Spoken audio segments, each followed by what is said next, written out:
Good morning, students. Welcome back in our maths class. So today we are going to discuss our previous exercise, and that is exercise number 10.2, है ना? So let us start with our question. Our question number 5 is find the area of a square whose perimeter is 48 centimeter. आपको इसमें क्या बताना है? आपको area बतानी है स्क्वायर की जिसकी पेरीमीटर गिवन है 48 सेंटीमीटर. ठीक, तो देखो जो स्क्वायर का साइड होता है 4 साइड होते हैं और 4 साइड आपके क्या होते हैं, इक्वल होते हैं, यही होता है ना. तो अगर हम पेरीमीटर से साइड पता कर लें, हमें एरिया फाइंड आउट करने के लिए क्या चाहिए होता है, हमें एरिया फाइंड आउट करने के लिए आपको साइड पता करना पड़ेगा ना स्क्वायर की. तो हम एरिया फाइंड आउट करने के लिए साइड फाइंड आउट करेंगे. ठीक है, और वो कैसे पता चलेगा, वो पेरीमीटर में हमारा छुपा हुआ है. ठीक, तो सबसे पहले हम फाइंड आउट करेंगे साइड. ठीक है, अगर हमें साइड पता होता तो हम अपना क्या बोलते हैं इसको, एरिया फाइंड आउट कर लेते स्क्वायर का. ठीक है, तो देखिए इसको कैसे फाइंड आउट करोगे आप लिखोगे perimeter of square is equal to 4 into side. तो पेरीमीटर तो गिवन है आपका स्क्वायर का, क्या गिवन है 48 centimetre is equal to 4 multiplied by side. हमें वैल्यू किसकी चाहिए, साइड की चाहिए. तो साइड में यहाँ पे लिखूंगी. ठीक है, और ये जो 4 इसके साइड के साथ मल्टीप्लाई में था, तो ये 4 कहाँ चला जाएगा, इधर साइड में चला जाएगा, इक्वल टू के दूसरे साइड में. और ये जब इधर मल्टीप्लाई में तो इधर जाएगा तो वो डिवाइड हो जाएगा. तो 48/4, तो ये क्या हो जाएगा 4 1 जा 4, 4 2 जा 8, 12 सेंटीमीटर. तो ये हमारा क्या हो गया, हमें साइड पता चल गया. अब जब हमें साइड पता है तो क्या हम एरिया फाइंड आउट कर सकते हैं, बिल्कुल कर सकते हैं. क्यों, क्योंकि एरिया ऑफ स्क्वायर क्या होता है, साइड मल्टीप्लाइड बाय साइड. ठीक है, तो 12 की मल्टीप्लाई करना है आपको, 12 सेंटीमीटर मल्टीप्लाइड बाय 12 सेंटीमीटर. ठीक है, तो ये क्या हो जाएगा, ये आपका आएगा 144.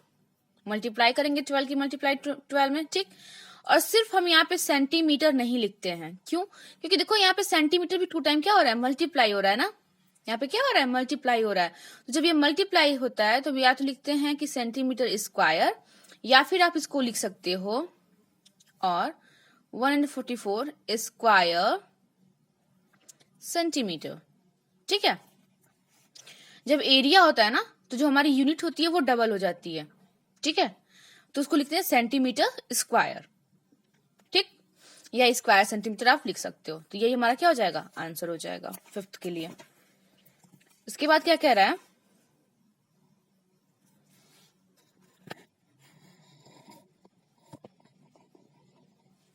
देखिए इसके बाद क्या हो रही है आपकी बात. तो क्वेश्चन नंबर 6 में क्या है, देखिए कि a rectangle has an area equal to that of a square of side 35 centimetre. एक रेक्टेंगल की जो एरिया है वो स्क्वायर की एरिया के बिल्कुल बराबर है. ठीक है, मतलब रेक्टेंगल जो होगा और आपका स्क्वायर जो होगा, ठीक, इन दोनों की एरिया सेम है. ठीक, जिसमें स्क्वायर की साइड क्या दी गई है, 35 सेंटीमीटर दी गई है. स्क्वायर की साइड दे दी गई है. If the breadth of rectangle is 25 centimetre find its length. तो अगर दोनों का यहाँ पे देखो ब्रेथ दिया गया रेक्टेंगल का 25 सेंटीमीटर, तो आपको लेंथ बताना है. कैसे पता चलेगा, सबसे पहले हम फाइंड आउट करेंगे स्क्वायर की एरिया. क्या फाइंड आउट करेंगे, स्क्वायर की एरिया.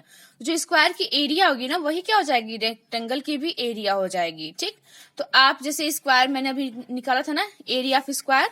ठीक, तो हम ऐसे निकाल लेंगे 35 मल्टीप्लाइड बाय 35, ये आंसर हो जाएगा. इसको हम लिख देंगे, नीचे क्या लिखेंगे,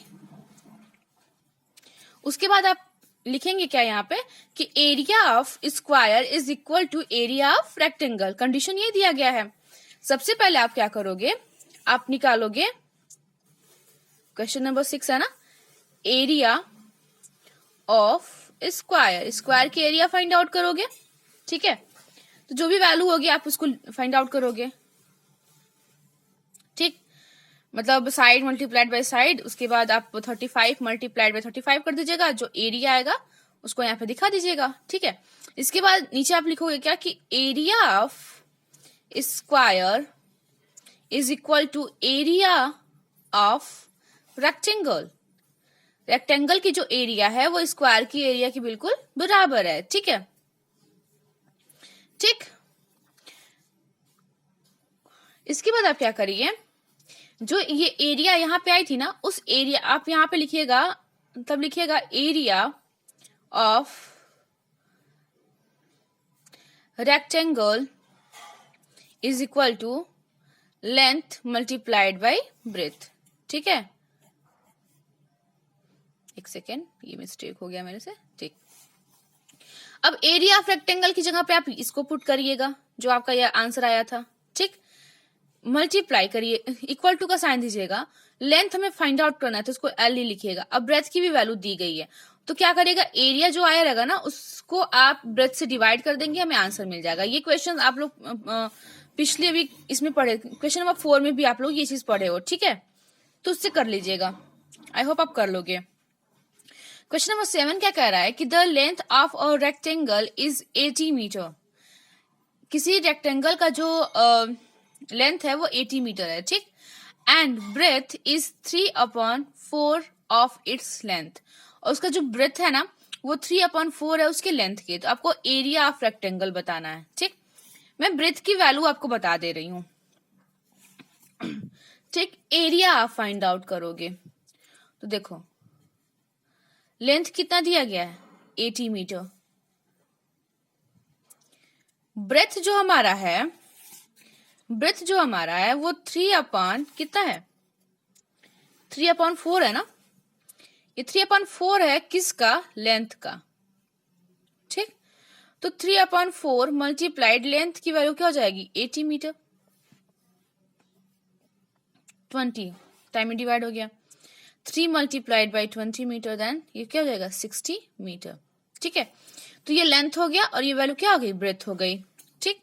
अब यहाँ हमें लेंथ की भी वैल्यू मिल गई और ब्रेथ की भी वैल्यू मिल गई, तो हम यहां से area of rectangle find out कर सकते हैं, ठीक है। लेंथ एंड ब्रेथ की वैल्यू रख के आप उसको निकाल लीजिएगा। अभी हम लोग निकाले थे, नहीं निकाला है मैंने, ठीक है, पिछली क्लास में लोगों ने इस पे बात किया था, है ना। इसके बाद क्वेश्चन नंबर 8 क्या कह रहा है कि a square and a rectangular plot have same perimeter. बिल्कुल भाई, स्क्वायर और रेक्टेंगुलर जो प्लॉट है उसकी जो पेरीमीटर है वो बिल्कुल सेम है, ठीक। The length and breadth of rectangular plot are 160 metre and 82 metre, which plot has greater area and by how much. तो देखो इसमें क्या बोला है कि इसमें एरिया बराबर थी, कौन सा क्वेश्चन था, हाँ इसमें 6 वाले में एरिया इक्वल थी, ठीक है। इसमें पैरामीटर इक्वल किया है कि स्क्वायर और रेक्टेंगल की जो पैरामीटर है वो इक्वल है, ठीक है। तो सबसे पहले आप इसमें क्या करोगे, इस वाले में पहले आप पैरामीटर निकालोगे रेक्टेंगल का, जो फॉर्मूला होता है 2 multiplied by length plus breadth, उससे निकाल लीजिए, ठीक। तो जो वैल्यू आएगी वो वैल्यू स्क्वायर के पैरामीटर के इक्वल होगी।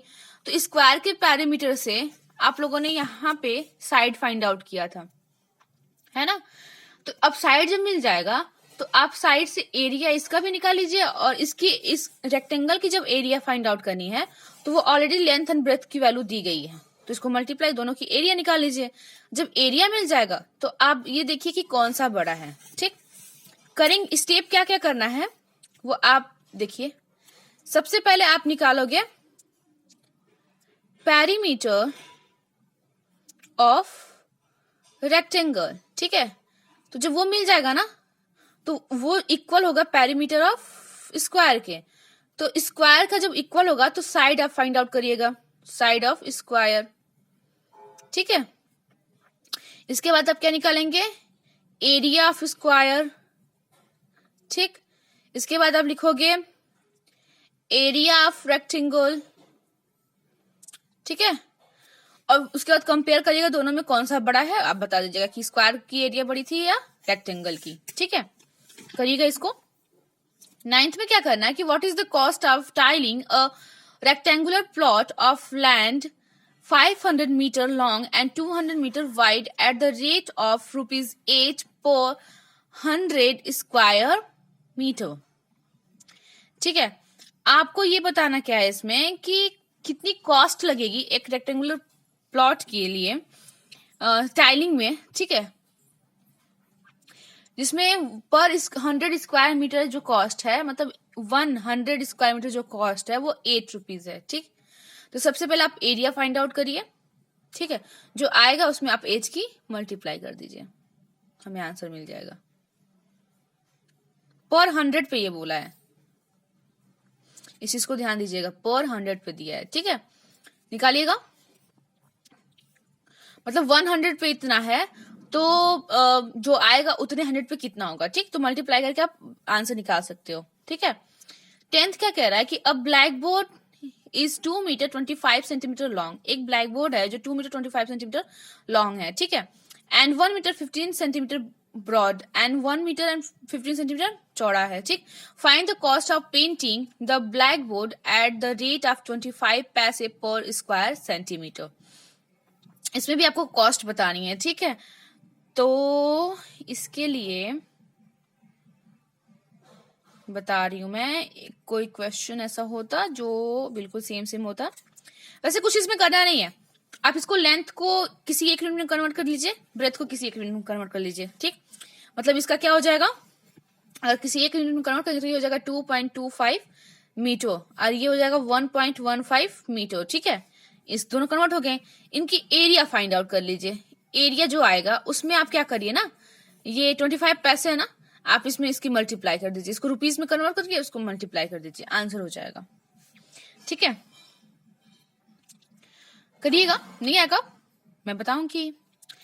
क्वेश्चन नंबर 10 क्या कह रहा है कि a road 90 metre long and 10 metre wide is to be paved with bricks having length and breadth 20 centimeter and 7.5 centimeter respectively. Find the number of bricks required to the pave of road. एक road है जिसकी ये चौड़ाई दी गई है और लंबाई दी गई है। ठीक है, उसमें कितने ब्रिक्स लगाए जाए जिनका लेंथ एंड ब्रेथ गिवन है, ये है। ठीक, कि कितने तो उसने पूछा कि कितने ब्रिक्स जो हैं, कितने जो ईंटें हैं वो उस रोड पे लगेंगी, नंबर बताने हैं उन ईंटों की। ठीक है, कुछ भी नहीं करना है इसमें भी। आप पहले निकालोगे रोड की एरिया। सबसे पहले क्या करोगे, आप रोड की एरिया निकालोगे। रुक जाओ, मैं लिख दे रही हूं यहाँ पे।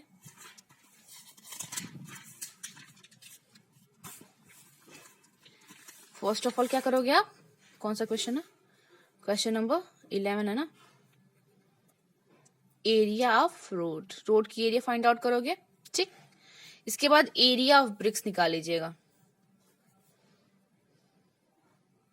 दोनों का लेंथ एंड ब्रेथ गिवन है, मल्टीप्लाई करके, क्योंकि दोनों का शेप क्या होता है, रेक्टेंगल होता है, तो L multiplied by B, L multiplied by B, मतलब लेंथ मल्टीप्लाइड बाई ब्रेथ और लेंथ मल्टीप्लाइड बाई ब्रेथ। ठीक है, इसे निकाल लीजिएगा। जब नंबर ऑफ ब्रिक्स लिखना होगा ना, तो आप क्या करिएगा, जो एरिया ऑफ रोड है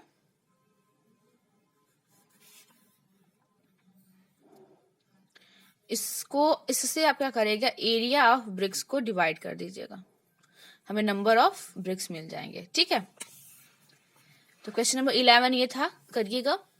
क्वेश्चन नंबर 10 क्या कह रहा है कि a room is 14 metre long and 12 metre wide. एक रूम है जो 14 मीटर लॉन्ग है एंड 12 मीटर वाइड है। ठीक, a square carpet of side 10 metre is laid on its floor. Find the area of the floor which is not carpeted. देखो, इसमें क्या करना है कि आप रूम की एरिया निकालिएगा। उसने बोला कि रूम की एरिया मतलब लेंथ और ब्रेथ ये है एक रूम का। ठीक, एक स्क्वायर कारपेट है जिसकी साइड ये दी गई है, वो उस फ्लोर पे उसके फ्लोर पे बिछाया जा रहा है। ठीक है, फैलाया जा रहा है। ठीक, तो आपको बताना है कि कौन सी एरिया जो है फ्लोर की, वो कितनी एरिया जो फ्लोर है जहां पे कारपेटेड नहीं किया गया, जहां पे वो मतलब कारपेट को बिछाया नहीं गया है। ठीक है, तो आप पहले क्या करिए, इसमें लेंथ एंड ब्रेथ से एरिया फाइंड आउट करिए रूम की। उसके बाद आप इसकी एरिया फाइंड आउट करिए स्क्वायर कारपेट की, ठीक। साइड दिया गया है तो साइड इंटू साइड से इसको निकाल लीजिए और इसको लेंथ मल्टीप्लाई विद ब्रेथ से निकाल लीजिए। इसके बाद दोनों को माइनस कर दीजिए। जो एरिया ऑफ रूम आया होगा ना, उस एरिया ऑफ रूम से आप एरिया ऑफ स्क्वायर को माइनस कर दीजिए, तो जितना बचेगा ना उतनी एरिया जो है हमारा वो क्या हो रहा है, कारपेटेड नहीं किया गया है, ठीक है। तो इसको ऐसे करिएगा। 13 क्या कह रहा है कि a paper sheet is 300 centimetre long and 150 centimetre wide. Envelope from small sheets measuring 10 centimetre and 30 centimetre have to be made. Find the total number of envelope that can be made from the big sheet. बिल्कुल आपका question number जो road वाला था ना 11 same वही है। पहले आप पेपर सीट की एरिया निकालिएगा, ठीक। इसके बाद आप क्या करेंगे, एनवलप की एरिया फाइंड आउट करिएगा, ठीक है। और दोनों इस वाले पेपर सीट की जो एरिया होगी ना, इसकी एरिया को एनवलप के एरिया से डिवाइड कर दीजिएगा, जो आएगा वो आंसर हो जाएगा। नंबर टोटल नंबर हम ऐसे ही निकालते हैं, पहले दोनों की एरिया फाइंड आउट करते हैं और उसके बाद दोनों को डिवाइड कर देते हैं, तो हमें पता चल जाता है कि कितने हमें चाहिए होंगे, कितने हमारे एनवलप बनेंगे उससे, ठीक। 14 क्या कह रहा है कि the dimensions of a courtyard were measured with a metre stick and hence it area were found to be 400 square metre, ठीक है। उसने बोला कि 1 मीटर स्टिक के थ्रू जब हमने एक कोर्टयार्ड के डायमेंशंस को मेजर किया तो जो उसका एरिया आया ना वो क्या हो गया हमारा, वो आया 400 square metre. Later on it's was detected that the length of meter stick actually measured 90 centimeter and not 1 meter। बाद में जब हमें पता चला कि जो लेंथ थी स्टिक की वो 90 सेंटीमीटर थी, 1 मीटर नहीं थी, तो find the correct area of courtyard. तो आपको करेक्ट एरिया बताना है उस कोर्टयार्ड का, ठीक है। तो देखो 1 मीटर जब हमने मेजर किया था तो एरिया क्या आया था, एरिया ऑफ कोर्टयार्ड है ना, हाँ, कोर्टयार्ड इज इक्वल टू क्या था, 400 स्क्वायर मीटर, ठीक। तो 400 साइड कैसे पता चलेगा, 400 जो है ये जो एरिया होगी ना ये साइड मल्टीप्लाइड बाय साइड होगी, ठीक है। तो 400 तो साइड का स्क्वायर क्या हो जाएगा, ये जो वैल्यू आएगी ना ये अंडर रूट में आएगी 400, तो ये जो आएगा 20, मतलब साइड हमारा क्या आ गया, तब उसने जो मेजर किया था वो साइड क्या था 20 था, ठीक। लेकिन 20 मीटर था, लेकिन जब बाद में उसने देखा कि जो स्टिक की लेंथ थी वो कितनी थी, 90 मीटर थी, ठीक। तो अब देखते हैं कि टोटल कितना आएगा, साइड क्या होगा टोटल, ठीक। तो साइड लेंथ की साइड के लिए क्या हो जाएगा, साइड इसमें मल्टीप्लाई कर देंगे 20 मल्टीप्लाइड बाई 0.90 मीटर, इसकी मल्टीप्लाई करिएगा, ठीक।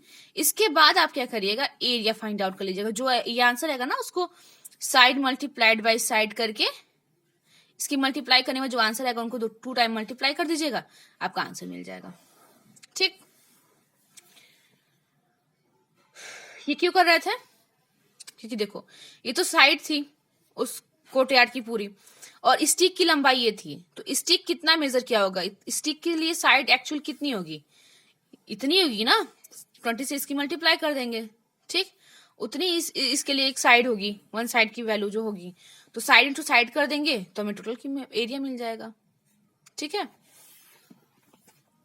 15 क्या कर रहे हैं, calculate the area, select area in the figure of the following figures. आपको एरिया फाइंड आउट करना है, कुछ भी नहीं करना है, देखो सिर्फ सेलेक्ट पार्ट को करना है ना। तो आप देखो ये क्या है, ये आपका एक रेक्टेंगुलर शेप है, तो आप इसकी एरिया फाइंड आउट कर लीजिए पहले, ठीक। और ये स्क्वायर्स हैं तो देखो सबका सेम है, तो एक बार एरिया ऑफ स्क्वायर निकाल लीजिए, ठीक। जो आएगा आंसर उसमें आप 3 की क्योंकि 3 ये है ना, 3 आप 3 की मल्टीप्लाई कर दीजिएगा, ठीक। और उसके बाद एरिया ऑफ रेक्टेंगल से एरिया ऑफ स्क्वायर जो 3 की मल्टीप्लाई करने में जो आंसर आएगा इसको माइनस कर दीजिएगा, टोटल एरिया में फाइंड आउट मिल जाएगा, ठीक। इसमें देखो जहां पे आपका रेक्टेंगल बन रहा है इतना डिस्टेंस जो है, देखो एक रेक्टेंगल ये बना, एक ये बना, एक ये बना, ठीक। तो ऐसे ही रेक्टेंगल बन रहा है ना, तो 3 रेक्टेंगल्स अलग अलग आप एरिया निकालिए और उसको ऐड कर दीजिए, टोटल एरिया में मिल जाएगा, ठीक। इसमें देखो आपका एक रेक्टेंगल ऐसे बन रहा है और एक ऐसे बन रहा है, ठीक है। तो 2 रेक्टेंगल्स बन रहे हैं आपके, हाँ बनेंगे ना, 3 सेंटीमीटर ये भी हो जाएगा, 3 ये भी हो जाएगा। तो इन दोनों के थ्रू आप 2 रेक्टेंगल्स की एरिया निकाल के इनको ऐड कर दीजिएगा, आंसर हो जाएगा, ठीक। तो आज हम लोग, मैं सोच रही हूँ आज सिर्फ इतना ही कराऊं आपको, 5 to 15 10 क्वेश्चंस मैक्सिमम है, क्योंकि ये आप लोग के लिए थोड़ा सा डिफरेंट है ना।